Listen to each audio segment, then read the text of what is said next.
qui dove il mare luccica e tira forte il vento,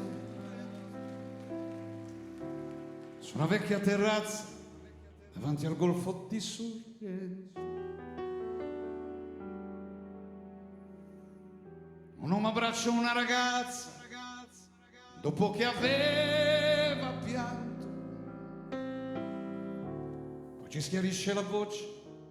e ricomincia